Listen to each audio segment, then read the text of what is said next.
All right, let's jump right in. Today we're going to be exploring some really big ideas, concepts that shape our world in ways we might not even see every day. We're going to break down the sociological ideas of sex, gender, and the whole movement for equality, all based on our source material. So let's get into it. It all starts with this one question, doesn't it? The second a baby is born, it's the first thing everyone wants to know. And as our source points out, that simple answer kicks off a whole lifetime of expectations, everything from what color we paint their room to the jobs we imagine for them down the line. Okay, this is where things get super interesting. Most of the time, we use the words sex and gender like they mean the exact same thing.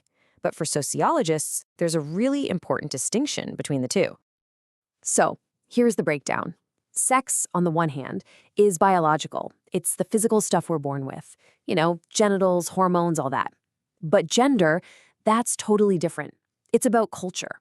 It's the set of rules and expectations that society builds on top of our biology. It's not about what we are biologically, but what we're all expected to do socially. And you've probably noticed, our culture really likes to keep things simple. It presents gender as this strict binary, two separate, distinct boxes. You're either in the male box or the female box. But as it turns out, reality is, well, it's a lot more complicated than that. Now, check out this number. According to our source material, an estimated 1 in 60 babies is born intersex. 1 in 60. That's a statistic that really challenges the simple idea that everybody fits neatly into one of those two little boxes. So intersex is basically an umbrella term for people born with variations in their sex characteristics, things that don't fit the typical definitions of male or female.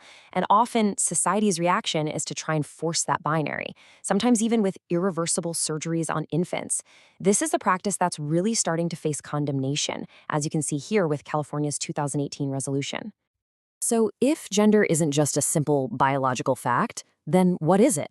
Well, our source material explains that it's a constructed reality.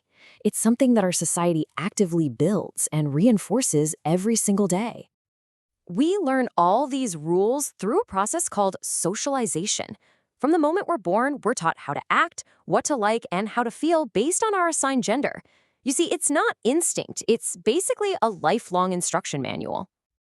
And this is a perfect example of just how flexible those rules are. Think pink is a girl color? Well, about 100 years ago, it was actually seen as a stronger, more decisive color, and it was often recommended for boys. Or get this one, high heels. They were originally invented for male Persian soldiers to help their boots stay in their stirrups while riding horses. For a long time, they were a symbol of masculinity and high status. It just goes to show you these rules are anything but permanent. Our source poses this fantastic question. These kinds of grooming standards feel so normal to us, right? But they're completely cultural. In different places and at different times in history, nobody would have blinked an eye. It just shows how powerful socialization is. It can even shape what we find disgusting. So where do all these rules come from? It's not just our parents or our friends. As our source points out, there are major social institutions out there constantly reinforcing these ideas on a massive, systemic scale. Just look at this breakdown. In schools, maybe a guidance counselor subtly steers girls toward caring jobs like nursing, and boys toward being doctors. In the media, we are bombarded with stereotypes, like the woman who always needs to be rescued in a crime show. And even the founding documents of a country, like the US Constitution, originally used language like all men, making it pretty clear who was included and who wasn't. So what happens when people start to push back against these man-made rules and the inequalities they create? Well, that brings us to the historical and very much ongoing struggle for equality. This timeline really puts that long struggle into perspective. From the founding of the US, it took almost 150 years for women to get the right to vote. And think about this. As recently as 1982, the Equal Rights Amendment, which had been kicking around for 50 years, failed to get ratified. Progress has been a long, hard-fought battle. And the organized movement behind this fight is called feminism. Now, the source material gives a really straightforward definition here. At its core, it's simply the belief that the sexes should be equal, socially, politically, and economically. That's it. So the goals are pretty clear. It's about demonstrating the importance and value of women, revealing that historically there's been a real power imbalance, and, most importantly, actually working to bring about genuine equality. And why does all this still matter so much today? Well, here's a pretty stark example. The source talks about something called the feminization of poverty, and it points to this staggering statistic. 2 out of every 3 poor adults are women. That shows you this economic inequality isn't just a historical problem. It's very, very real right now. Okay, to wrap this all up, our source material takes this entire conversation from systems and statistics and brings it down to a much deeper, more personal level. It's really about a fundamental question of respect and autonomy. So the source tells this story about a woman who finds that when she's getting unwanted attention, the single most effective way to get someone to back off is to say she's taken by another man. The really unsettling part is the implication here. Her own refusal, her own no, isn't quite enough. It's only when it's backed up by the claim of another man that it's truly respected. And then there's this second story. It's about a woman whose only way to get her own boyfriend to stop is to give a biological excuse, basically framing her own body as temporarily unavailable or undesirable. Once again, her desire alone isn't seen as a good enough reason. It needs an outside justification. And this all boils down to the core question the source asks. If a woman's no isn't the final word, if it has to be justified by another person's claim on her or by some biological condition, is she really being seen as a full person, as the ultimate authority on her own body and her own desires? And that leads us to this final, incredibly powerful quote. The source suggests we shouldn't just read this as some kind of witty or angry exaggeration. Instead, it argues that this is the absolute heart of the issue, the truly radical idea that women's desires, their wishes, and their refusals should be reason enough, all on their own. And that is definitely something to think about. Welcome back to The Deep Dive. Today we're tackling, well, one of the most foundational topics, but also one that often causes a lot of confusion in social science, the difference between sex and gender. Right. Our mission really is to cut through some of that noise. We want to show you how these concepts are used, not just, to categorize people, but actually to build societal rules, define expectations. And ultimately create these powerful hierarchies. And we should acknowledge it's actually quite challenging sometimes to separate what feels deeply natural to us from what is, well, purely socially constructed. But that's where those aha moments are. Exactly. That's what we're aiming for. We've pulled together sources that carefully define these terms. They explore how culture institutionalizes gender, and they also review the history, the struggle for equal rights. Okay. We really want to give you a clear understanding of how our culture sort of funnels individuals into specific roles, often based on pretty simple biological assumptions, and why, sociologically speaking, women are considered a minoritized population. Which isn't about numbers, as you said. No, not at all. It's about power. Okay, so let's unpack this. Let's dive into where the confusion usually starts. Okay, think about when a baby is born. Almost every culture, right, has some version of the same question. Is it a boy or a girl? The fundamental question. It seems so simple. But according to our research, that label, the one assigned right at birth, it immediately becomes a kind of blueprint for life. Yeah, it dictates so much. Everything from, the color of the nursery, the toys they get. How people talk to them. Even the career paths they're sort of implicitly guided towards. And in everyday life, we tend to use sex and gender almost interchangeably. We do. But sociologists, they draw a very sharp line between them. And that line is critical, isn't it? It's essential if you want to understand social constraints. So sex refers purely to the biological characteristics you're born with. Your genitals, chromosomes, hormones, your body structure. Basically anatomy. Got it. Biology. Right. Gender, though, that's the cultural piece. It's the practices, the roles, the expected behaviors, the rules of interaction that society builds around that perceived sex type. So gender is the social meaning we attach to the biology. Precisely. And that's what sociologists study, because gender is entirely constructed by society. It defines how you're expected to act and how you'll be treated. And Western culture especially seems to love a strict binary. You're either male, box A, or female, box B. Oh, definitely.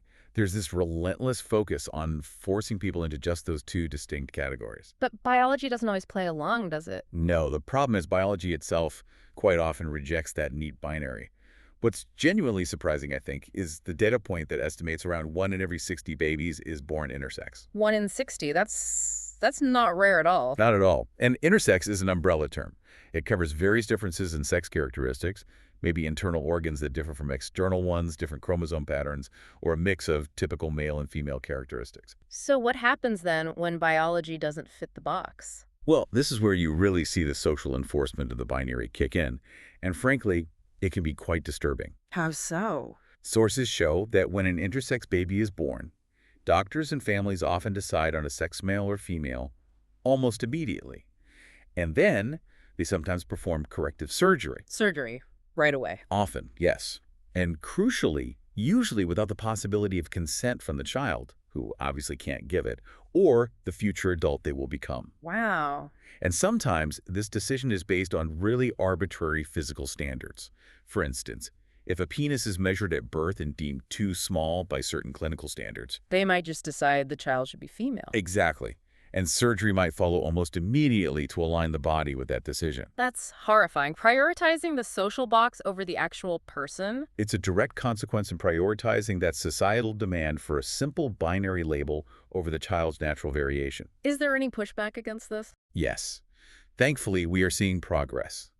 Countries like Malta and Chile and even the state of California here in the U.S. have moved to condemn or restrict these non-consensual medical interventions on intersex children. They're recognizing the deep ethical harm. That's good to hear. It is. But the core finding, scientifically, remains this. If you really look at human variation, thinking about masculinity and femininity as just two separate, distinct boxes is just inaccurate. Right. The research actually shows that the differences between typical males and females are often fewer than the vast differences you find within those groups. So it's much more of a spectrum. Absolutely. We should really be viewing this as a continuum, not rigid boxes. Okay, so let's shift from the biology, which is more complex than we assume, to the cultural rules. Yeah. If gender is, like you said, constructed by society, how does culture actually shape our behavior and identity day to day? Well, think about something really simple, something you probably do every day, like grooming. Body hair, for instance. Okay, body hair. How does that show it? It's a perfect example because it exposes how arbitrary these gender rules can be. Consider female armpit hair. Right. Generally not approved of in our culture. Not just disapproved of, often viewed with real disgust, sometimes even revulsion if you see it on a woman, but on a man... Totally normal. Unremarkable. Exactly. If this reaction were some kind of biological imperative, surely we'd feel the same way about male body hair. But we don't. So it's purely a social rule we've learned. Purely. And if you look historically, our sources confirm this. Just a couple of generations ago in the West, shaving body hair wasn't the universal standard for women it is today. Oh, right. I've seen old photos. And in many other cultures around the world, it's still viewed neutrally or even positively. That proves the belief isn't somehow inherently true. Okay. So society creates these rules, sometimes arbitrary ones. And then locks them in place. And once that happens, your perceived gender often becomes what sociologists call a master status. A master status. What does that mean? It means it becomes the single most defining characteristic that shapes how others interact with you. It can often trump everything else about you, your job, your personality, your achievements. Ah, okay. And once gender becomes this master status, it even shapes our language, right? Like we talk about gender studies or women's issues. Why is the focus so often on women? That's a great observation. The academic insight here is that the dominant group, in this case men, is often subconsciously seen as the normal or the baseline group. The default setting? Kind of, yeah. As a result, we tend to only feel the need to explicitly talk about the deviation from that norm. Like how discussions about ethnicity often focus on non-white groups. Precisely. Because whiteness is often treated as the assumed default. The same logic applies to gender. We study women because they are implicitly seen as the variation from the male standard. That really reframes the imbalance. And just to hammer home how fluid and, well, sometimes silly these constraints are, history gives us great examples, doesn't it? Oh, absolutely. Like color. For centuries, pink was actually associated with boys. Pink for boys. Why? It was seen as a stronger, more passionate color, a sort of watered-down red, while blue was considered more delicate and dainty, and thus associated with girls. Wow, the complete opposite of today. Completely reversed. And don't forget high heels. Right. Weren't they originally for men? Yes. They were first designed for Persian male riders. to help keep their feet secure in stirrups. Then they became fashionable among European aristocratic men for centuries. So if rules about colors and shoes can totally flip, it really shows they're just cultural whims, not innate truths. Exactly. Entirely cultural. Okay, so these rules aren't just floating around in the culture. They get actively enforced, right? By big institutions that shape our lives, starting really young. Right from childhood. Let's talk about that early emotional training. How do we teach kids what to do with their feelings based on gender? What do the sources say about that? They consistently detail this early difference. Think about a toddler falling down. If it's a little girl who falls and cries, she's often immediately comforted, maybe cuddled, told it's okay to cry. Okay. But if a little boy falls and cries, he's much more likely to hear things like, suck it up, or big boys don't cry, or stop crying, you're fine. So right away, there's a lesson being taught. A very clear institutional lesson, often from family, the first institution. Girls are implicitly allowed to be emotional, maybe even expected to be vulnerable. Boys are taught they must suppress vulnerability. And this carries on into the education system. Absolutely. The education system reinforces this, guiding students towards specific expectations, sometimes subtly, sometimes quite explicitly. Like the old separation of classes. Exactly. Think about the historical setup. Girls taking home economics, cooking, sewing, essentially caring skills, while boys were pushed towards woodworking, metal shop, engineering prep. And even if those specific classes are gone, that kind of steering still happens, doesn't it, in terms of careers? It absolutely persists. Women are still disproportionately directed towards those caring roles. Nursing, teaching, secretarial work. Men are guided towards what are often seen as dominant roles. Yeah. Management, engineering, finance, pilot. And what's the consequence of that steering? Well, economically, it's significant. A woman who aspires to be, say, a doctor often has to fight against subtle and sometimes not so subtle system pressures that expect her maybe to be a nurse instead. Right. And then there's the devaluation piece. When a profession becomes female-dominated, what often The happens? pay goes down or stays low. Frequently, yes. It's often devalued. Pay might decrease relative to male-dominated fields, or it fails to rise. And this is often based on institutional assumptions, like employers thinking women are only working for pin money, or that they won't be fully committed because they'll inevitably prioritize family responsibilities. That's a core way the dominant group maintains economic control, isn't it? It's a key mechanism, yes. And then you have the media as another huge institution reinforcing all that. Oh, yeah, the media. How does that work? Media consistently pumps out and reinforces stereotypes. Think about common movie narratives. How often are women portrayed as victims who need rescuing? Or primarily focused on relationships or shopping?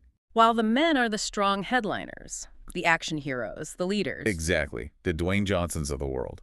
And when women do break that mold, think Sigourney Weaver in Aliens or Linda Hamilton in Terminator 2. It's noticeable because it's rare. It stands out. Precisely.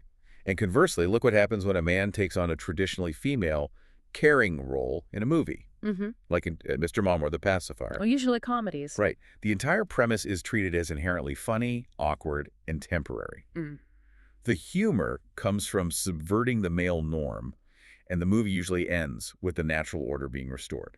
He goes back to his real job. That's a really good point, the temporary nature of it. And we also have to look at the political institution, especially the language of power used in reporting news. What's an example there? Well, the sources gave this striking example. A headline about a boy being stabbed after he pulled up a girl's dress. Look at how that's framed.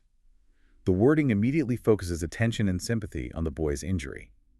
It simultaneously fails to frame his initial act, pulling up a girl's dress, without consent, as what it likely is. Sexual harassment or assault. And it downplays her reaction as maybe disproportionate rather than self-defense. Exactly. The bias is baked right into how the institution of journalism chooses to frame the conflict. It centers the male experience and minimizes the violation against the female. And you see that bias historically in governance, too. You mentioned men in Congress debating women's reproductive rights, often without women even in the room or without giving their input much weight. Right. It relies on that historical exclusion. Remember, the U.S. Constitution originally only referred to men. And even today, the legal system can reflect that imbalance.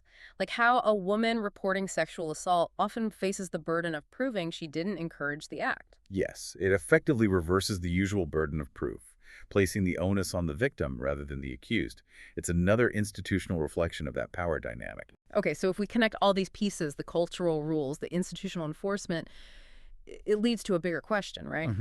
which is, why do groups that are defined as minoritized constantly have to fight for rights that are just automatically granted to the dominant group? And let's clarify minoritized population again. It's not about numbers. No, absolutely not. Sociologically, a minoritized population is any group that systematically holds less power, less privilege, and has less access to resources within a society, regardless of their actual numbers. Women are a global majority, but sociologically, they function as a minoritized group in many contexts due to power structures. And history really shows this struggle for women's rights. If you look at the legal timeline in the U.S., for example. It's stark. Back in the 1700s, under American colonial law, a married woman essentially had her legal existence suspended. Her identity was absorbed into her husband's. No legal standing of her own. Pretty much. Then, even after the Civil War, which was supposed to be about freedom and citizenship, the 14th Amendment in 1866 explicitly used the word male to define citizens and voters in the Constitution for the first time. So it actually codified inequality based on sex. In a way, yes. Progress was incredibly slow and hard-won.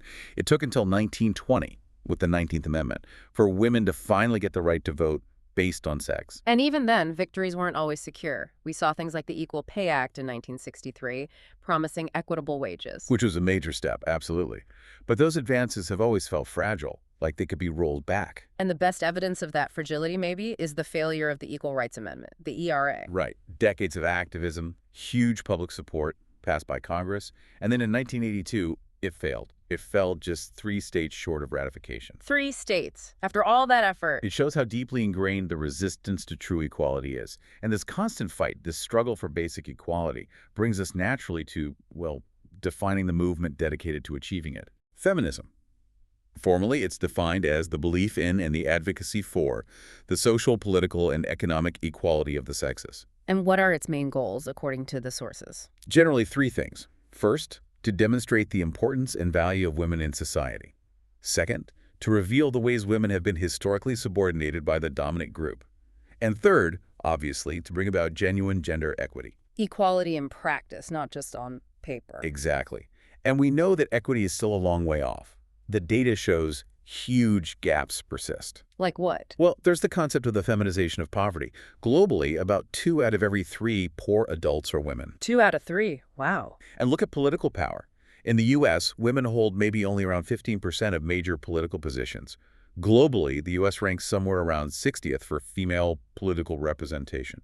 So, still huge disparities in power and economic well-being. Undeniably, the fight is far from over. So, we've tracked this whole thing from biology, which is complex, to cultural rules, to how institutions enforce them, and the ongoing fight for rights. Where does this leave us in understanding the basic status of women in society today? Well, it leads us, I think, pretty directly to this really powerful insight, captured perfectly by writer Marie Scheer's famous quote. Which is? Feminism is the radical notion that women are people. That sounds intentionally provocative. Radical notion. People. It does sound like hyperbole, doesn't it? But let's actually examine some common everyday strategies that our sources highlight women often have to use just to navigate public space or even intimate space safely. Okay, what kind of strategies? Think about public harassment. A woman walking down the street getting unwanted attention or comments from a man. What's a common way to try and shut that down? Saying, leave me alone. Or maybe ignoring him. Sometimes. But what's often reported as more effective, saying, I have a boyfriend. Ah, right. The boyfriend shield. Exactly. Now, why does that work better than simply stating her own lack of interest? Because it implies she's already someone else's property, almost. It invokes another man. Precisely. Respect is often granted not to the woman's stated desire to be left alone, but to the presumed property rights of the other man, the boyfriend. Her personhood, her own no, isn't enough. Okay, I see the connection. Her desire isn't the deciding factor. It often isn't treated as sufficient. And you see a similar dynamic, according to the sources, play out even in intimate spaces like within a relationship. How so? Think about a woman wanting to refuse sex with her partner. Besides a direct no, what's a common excuse sometimes used? Maybe I have a headache, Or I'm on my period. Right, that one. Why does that work as an excuse? It relies on this culturally ingrained, frankly misogynistic belief that women are somehow unclean or undesirable during menstruation. So again, it's not just about her desire, her no. It's about her body not meeting some standard of availability or cleanliness dictated by the dominant script. Exactly. Her desirability, and therefore maybe her perceived right to refuse, becomes contingent on her body being in a state deemed acceptable or available by that script. So if we summarize this pattern, a man's desire, whether it's for a date on the street or for sex, is often treated as sufficient justification for him to act, to ask, to pursue, maybe even to harass. His desire is seen as inherently valid grounds for action. But a woman's desire to be left alone or to refuse sex often seems to require an external justification, a boyfriend, a physical state like menstruation, maybe even a lie like a headache. Her own desire isn't enough. That's the pattern the sources highlight. If we define being a person as having the ultimate authority over your own body, your own desires, your own boundaries, then the evidence suggests that within these pervasive social constraints, women are not yet consistently and fully regarded as people whose no requires no further justification. That is quite a stark conclusion. The radical notion, indeed. Hashtag outro. Wow. Okay, so this deep dive has really taken us on a journey. From seeing how arbitrary biological differences get kind of weaponized by culture to how institutions enforce these gendered rules, creating this really complex, pervasive system of hierarchy. Gender is clearly a powerful mechanism of control. It shapes all our lives. It really does. And, we spent a fair bit of time discussing how the dominant group, men, often structure political and legal debates about women's roles, particularly reproductive rights, often without meaningful input from women themselves. Right, that imbalance of who gets to define the terms. Exactly. So here's maybe a provocative thought for you, the listener. Take away from this deep dive. What if we were to flip the script on those political discussions? How do you mean? Imagine taking the discussion about reproductive consequences, which so often centers on controlling women's bodies, and instead applying strict, immediate societal and legal responsibility squarely onto men based on their reproductive role. So focusing responsibility on the male contribution to conception. For example, what if society mandated comprehensive financial and care responsibilities, legally enforced from conception, for any man whose sexual act results in a pregnancy, regardless of his relationship to the woman? What kind of immediate, massive social and political changes might we see if responsibility was assigned that way? That reframing of responsibility certainly raises profound questions about how power, gender, and accountability intersect in our society. A lot to think about there. Definitely. Well, thank you for joining us for this deep dive. We really encourage you to keep exploring these fundamental and often challenging concepts.